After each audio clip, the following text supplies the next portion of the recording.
नमो तस्य भगवतो अरहतो सम्मा सम्बुद्धस्य।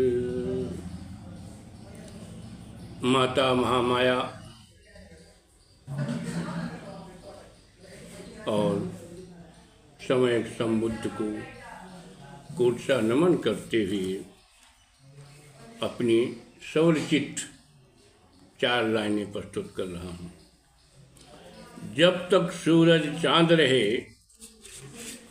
नव जीवन की आस रहे। जब तक सूरज चांद रहे, नव जीवन की आस रहे। सत्य अहिंसा मैत्री करुणा प्रेम न्याय की बात रहे। जीवन मंगलमय समधुर हो, जीवन मंगलमय समधुर हो। समता मानवता का बुद्ध की करुणा सब पर हो। जग में प्रज्ञा प्रज्वलित हो। विज्ञजनों,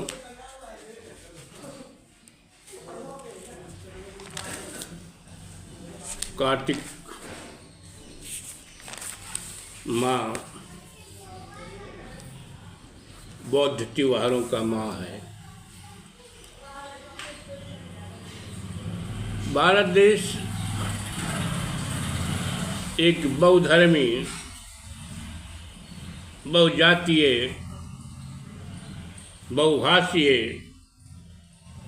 व बहुआयामी देश है, जहाँ लोगों को अपनी अपनी उपासना पद्धति है, संस्कार है, परंपराएं हैं तथा तीज व त्योहार हैं, जिसको सभी संप्रदाय के लोग अपने अपने ढंग से खुशीपूर्वक, स्वतंत्रतापूर्वक मनाते हैं। यही भारत की विविधता में एकता निहित है। त्योहार एक जन उत्सव है जो सामूहिक रूप से मिलजुल कर भाईचारे के साथ मनाया जाता है। भारत में पूरे वर्ष अनेक प्रकार के त्योहार मनाए जाते हैं, जिसमें धार्मिक और राष्ट्रीय पर्व सम्मिलित होते हैं। इसलिए इस देश को त्योहारों का देश भी कहा जाता है।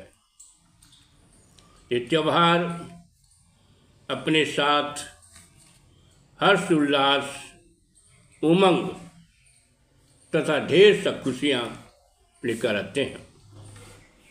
त्योहार देश के सांस्कृतिक व समृद्धि का प्रतीक होते हैं।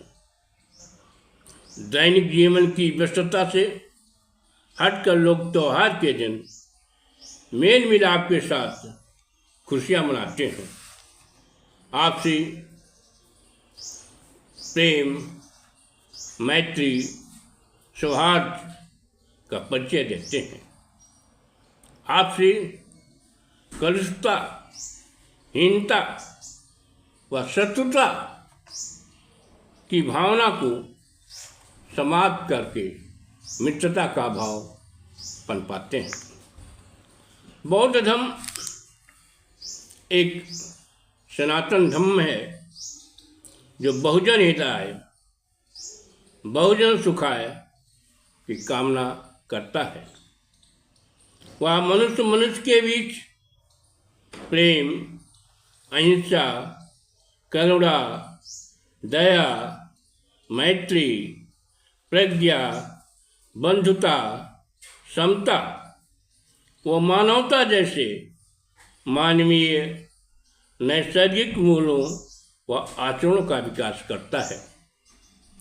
बुद्ध की शिक्षा का मुख्य उद्देश्य बुराइयों से दूर रहकर अच्छे व नेक कार्यों का संपादन करना है। बुद्ध ज्ञान रूपी दीप जलाकर मानव समाज में व्याप्त अंधविश्वासी व पाखंडी विचार व मिथ्या कर्म कांडों को समाप्त करना है तथा लोक कल्याणकारी भावना को विकसित करना है।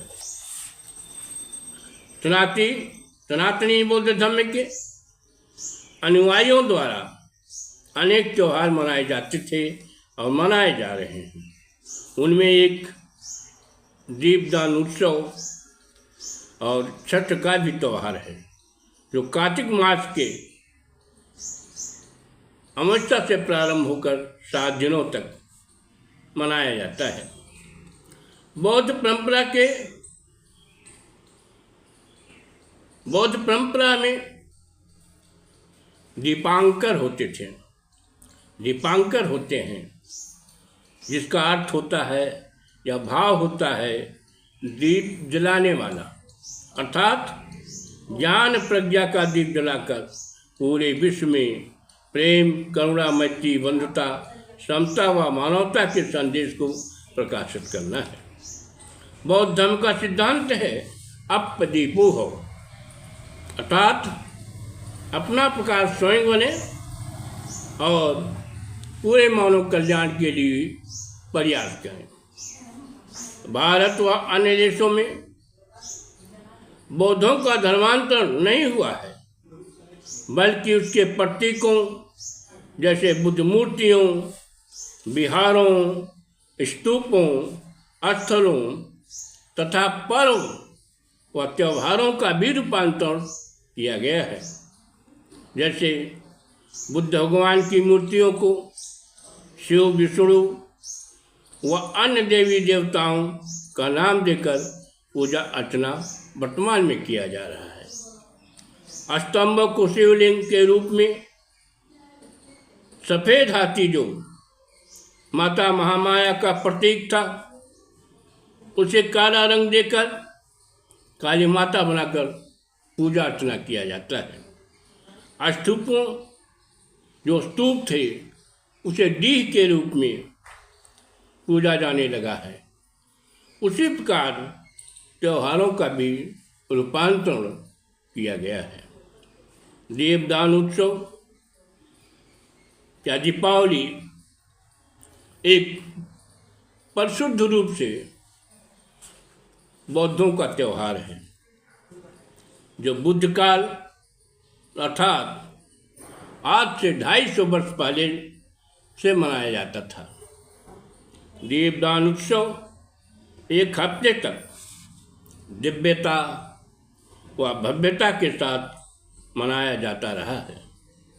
इस दौरान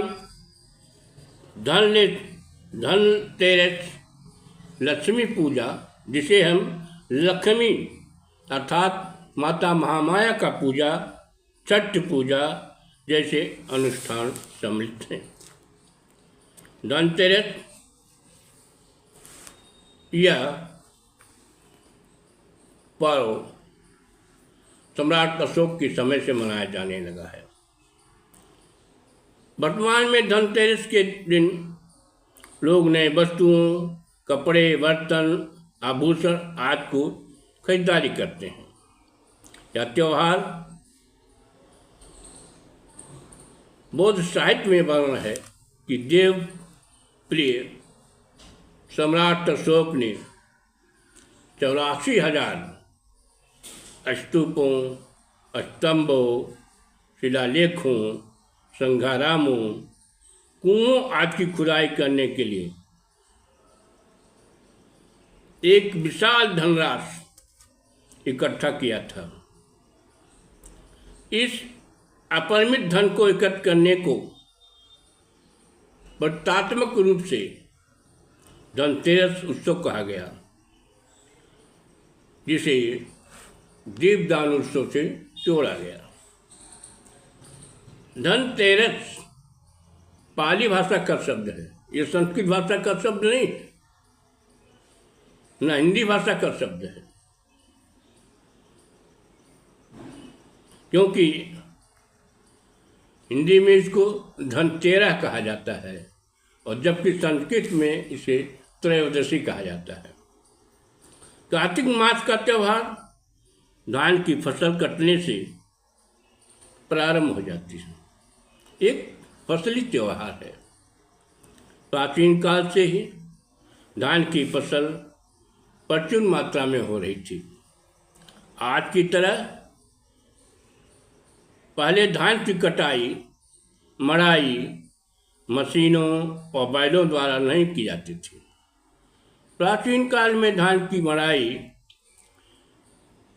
लकड़ी पर या जमीन पर पीट पीट कर दानों को अलग किया जाता था। आज भी यह प्रथा कहीं कहीं प्रचलित है। जब धान को पीटा जाता था तो वह छिटक कर दूर फैलता था, जिसे इकट्ठा करने के लिए झाड़ू का उपयोग किया जाता था। अनाज को खलिहान में लाकर घर में मिट्टी के बने बड़े बड़े मटकों में सुरक्षित रखा जाता था। उस समय स्टील के नहीं होते थे। धान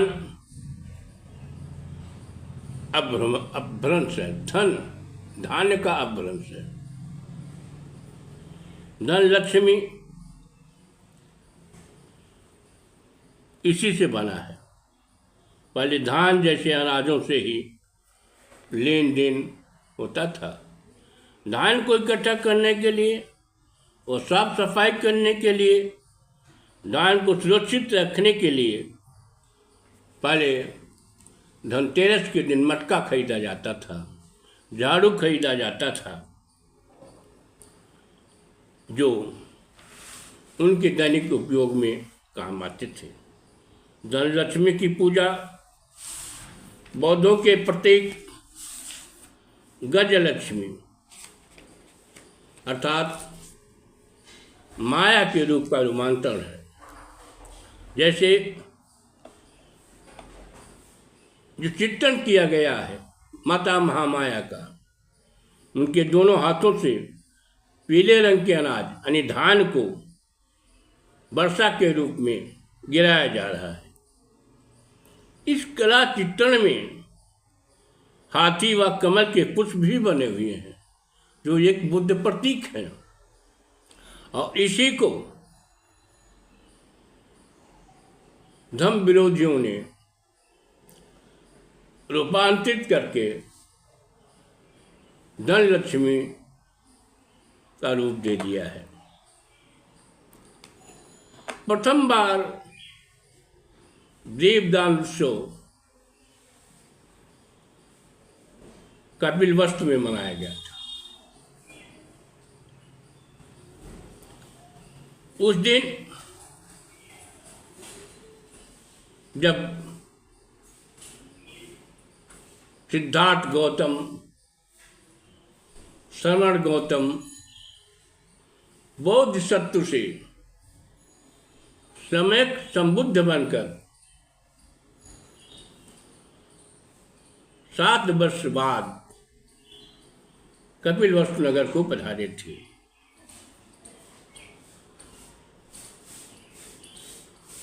उस समय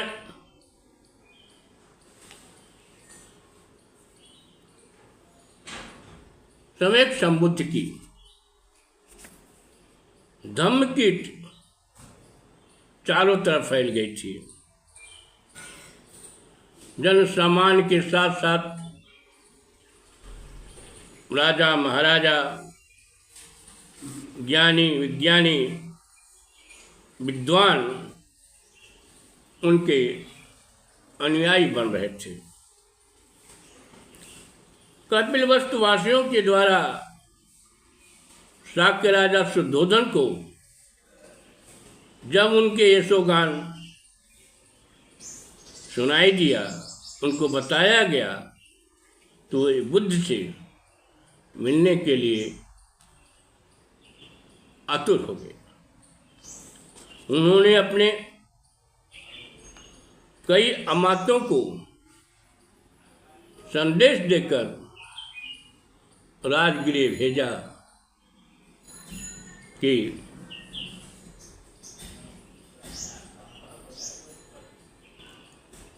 आपके पिता राजा शुद्धोधन वृद्ध हो गए हैं और आपका दर्शन करना चाहते हैं। इस संदेश को समय संबुद्ध ने स्वीकार कर लिया और अपने हजारों भिक्षुओं के साथ कपिलवस्तु के लिए प्रस्थान कर दिया। उनके आगमन को सुनकर कपिलवस्तुवासी हर्षोल्लास के साथ, उमंग के साथ पूरे कपिलवस्तु नगर को सजा धजाया। घर, सड़कें, चौराहों को रंग बिरंगे झालरों, पुष्पगुच्छों, तोरण द्वारों, रंगरलियों से सजाया गया। जय घोष के साथ उनका अभिवादन व सत्कार किया गया। गोधूली बेला में प्रत्येक घर में दीप जला करके दीपदान उत्सव मनाया गया। बृहद दीपदान उत्सव मनाने की घटना मौर्य शासक देवानाम प्रिय सम्राट अशोक ने पाटलिपुत्र सहित पूरे जम्बू द्वीप में मनाया। महावंश और दीपवंश जैसे बौद्ध साहित्य में इसका विस्तृत रूप से वर्णन किया गया है। सम्यक संबुद्ध ने अपने जीवन काल में 45 वर्षों में 84,000 उपदेशों का धम्म देशना दिया था। चक्रवर्ती सम्राट अशोक ने इन्हीं 84,000 धम्म स्कंदों की पावन स्मृति में पूरे जम्बू द्वीप में 84,000 धम्म स्मृत्यर्थ, इसमें स्तूप, स्तंभ, शिलालेख, संघाराम, कुआं की खुदाई आदि सम्मिलित थी। निश्चित अवधि में धम्म स्कंदों के बनकर तैयार हो जाने के पश्चात सम्राट अशोक ने कार्तिक अमावस्या के दिन अपनी राजधानी पाटलिपुत्र से ही स्मारकों का एक साथ उद्घाटनोत्सव मनवाया। इस परम पावन मंगल अवसर पर पूरे जम्बू द्वीप में दीपमालाएं प्रज्वलित करके, पुष्पमालाएं सुदर्शित करके हर्षोल्लास और धूमधाम के साथ दीपदान उत्सव मनाया गया। उस समय जम्बू द्वीप में अफगानिस्तान, पाकिस्तान, कश्मीर, भारत, तिब्बत, ताइवान, म्यांमार जैसे देश सम्मिलित थे, सिंघल जैसे देश सम्मिलित थे। सारे जगहों पर जहाँ जहाँ सम्राट अशोक ने बुद्ध के धम्म स्कंद की स्मृति में निर्माण करवाया था, वहाँ वहाँ विधिवत दीपदान उत्सव मनाया गया। दीपदान में वर्णन है कि जिसका आदित्यवंत मानी सूर्य, अतः सम्यक संबुद्ध ने 84,000 धर्म स्कंदों का उपदेश मानव कल्याण के लिए दिया था। जो धर्म अमृत के समान है, श्रेष्ठ है, मानव को मुक्ति देने वाला है, दुखों का क्षय करता है, सभी भवरोगों का अमृत तुल्य औषध है। चतुरासी तिस्सहस्राणि धमक्कदम्मम अनुकम पारिणम अनुकंपाय देशता दिच बंधुना। उसी प्रकार देवानाम प्रिय सम्राट अशोक ने 84,000 धम्म स्कंदों की स्मृति में स्तूप, स्तंभ, संघाराम, शिलालय, कुआं आदि बनवाए, जिनकी जम्बूद्वीप के विभिन्न स्थानों में स्थापित करवाया था। ये निर्माण 3 वर्ष के बाद पूर्ण हो गए थे। जब ये निर्माण पूर्ण हो गए, राजा को सूचना मिली, तब उन्होंने अमावस्या के दिन से लेकर के 1 सप्ताह तक सभी स्मृति चिन्हों पर दीपदान जलवा करके, दीपक जलवा करके हर्षोल्लास के साथ दीपदान उत्सव मनवाया। अंतो तीर्चा वत्सानि विहारम कत्यान खत्तियो परिनिषिद्धते आरामे पूजम सप्ताहम कारे। इस बार सिंघल द्वीप में भी कत्तियों ने स्वयं दीपदान उत्सव मनाया था। पंचेक पूजम चाकुंचु कत्तिया धूप मुत्तयम वरत्न सजच्छत्रम धातु दीपो वरितमो।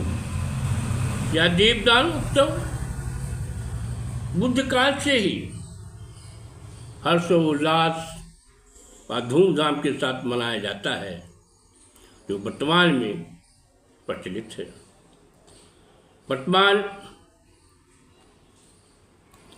बुद्ध विरोधियों ने इस पवित्र त्योहार में थोड़ा रूपांतरण कर दिया है कि महामाया,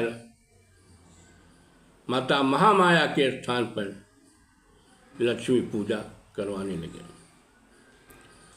लक्ष्मी गणेश पूजा का बौद्ध धर्म से दूर का भी संबंध नहीं है।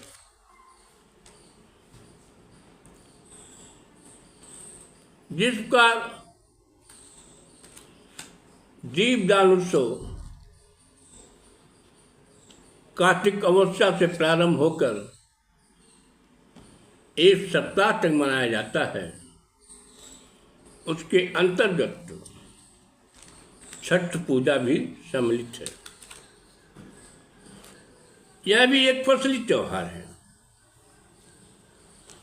जो कार्तिक मास के शुक्ल पक्ष के षष्ठी तिथि को मनाया जाता है। यह पर्व पहले बिहार, उत्तर प्रदेश, नेपाल के भागों में मनाया जाता था, जो भूभाग शाक्य मुनि गौतम बुद्ध की जन्मस्थली रही है, क्रीड़ा स्थलीय रही है, कर्म स्थलीय रही है। बिहार प्रदेश का नाम ही बौद्ध धर्म के बिहार से बिहार बन पड़ गया है। यह पर्व बिहार की एक संस्कृति बन गई है। यह पर्व जहाँ जहाँ बिहार के लोग जिस जिस प्रदेश में गए, जिस जिस नगरों में गए, वहाँ यह छठ पूजा का त्यौहार मनाया जाने लगा। आज यह पूरे भारत में मनाया जाता है।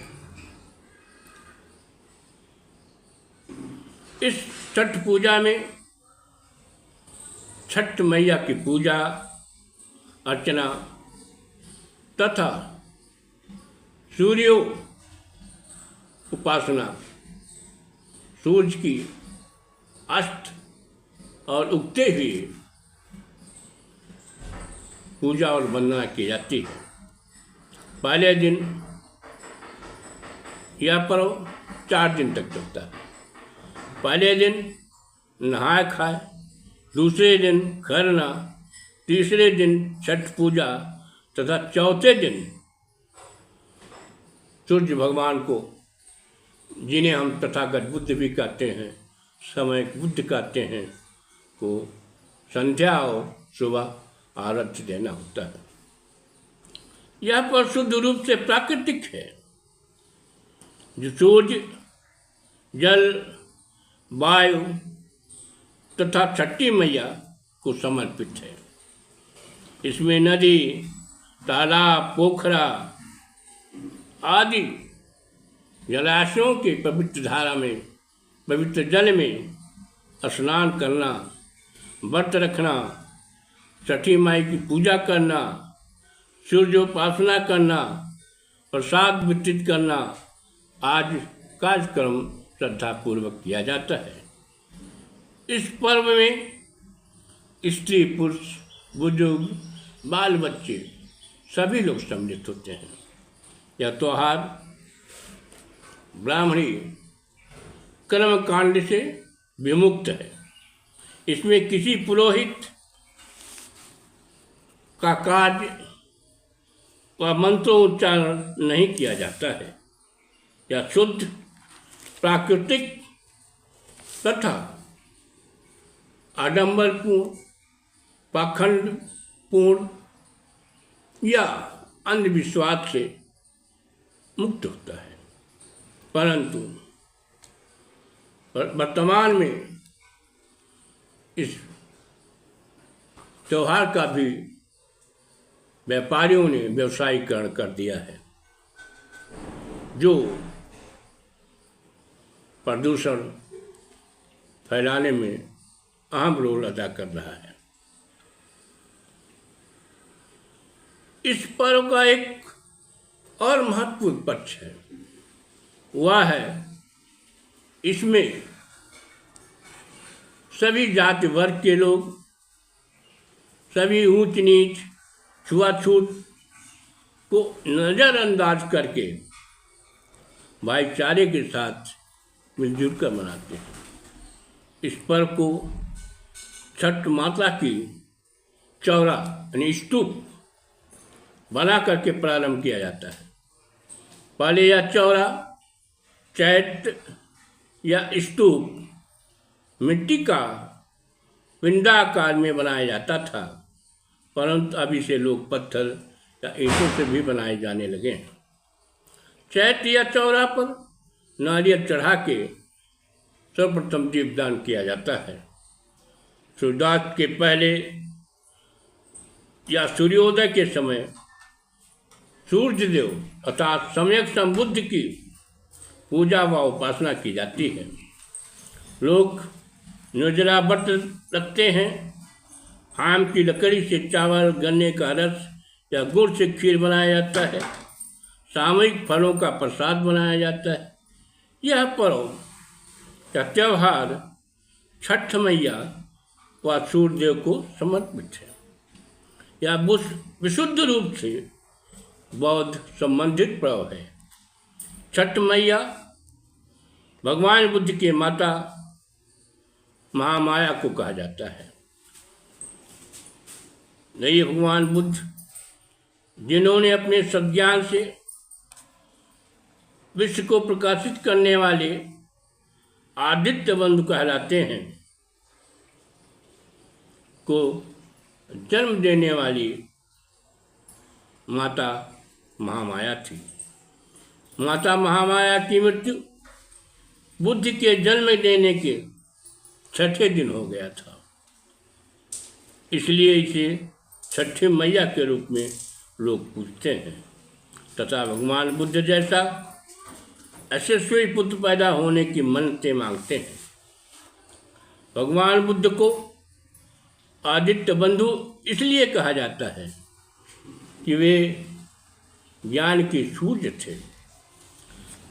सब चित्रण कला में, सब चित्रण कला के इतिहास में सूर्य की पहली छवि भगवान बुद्ध के रूप में की गई है, जो महाबोधि विहार के रेलिंग पर बनी हुई है, जहाँ 4 घोड़े का रथ सूर्यदेव अर्थात भगवान बुद्ध हाँक रहे हैं। यह चित्रण ईस्वी पूर्व 2री सदी में बनी थी। दूसरी छवि ईस्वी पूर्व 1म सदी की है, जो भांजे की बौद्ध गुफाओं में मिली है। सूर्य बुद्ध की एक उपाधि है, जिन्हें सुगत भी कहा जाता है। इस पर्व में उगते तथा अस्त होते सूर्य के दोनों रूपों की पूजा की जाती है।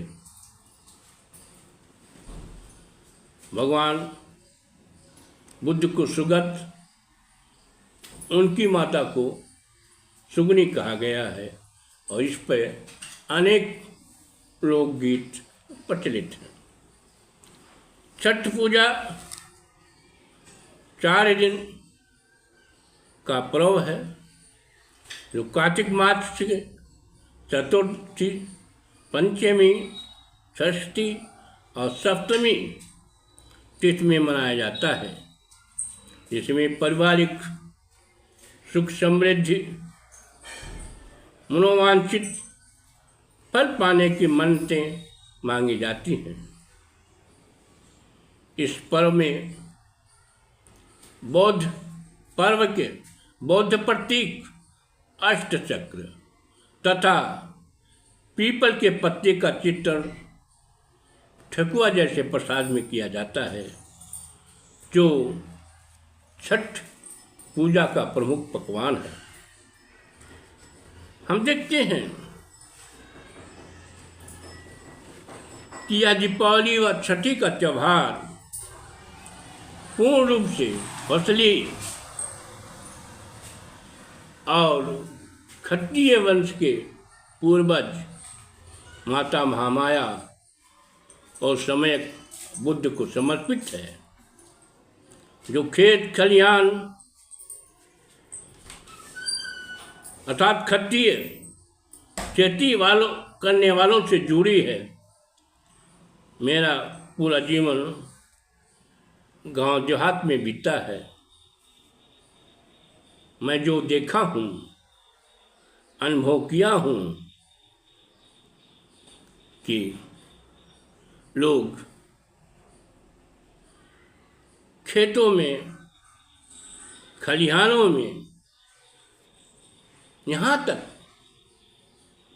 खेतों में काम करने वाले यंत्रों जैसे हल, जोठा, कुदाल, चाक, चक्की, ढेका आदि पर दीपक जला करके इन छठी मैया को, भगवान सम्यक संबुद्ध को लोग नमन करते हैं। अपने परिवार की खुशहाली और सुख समृद्धि की कामना करते हैं।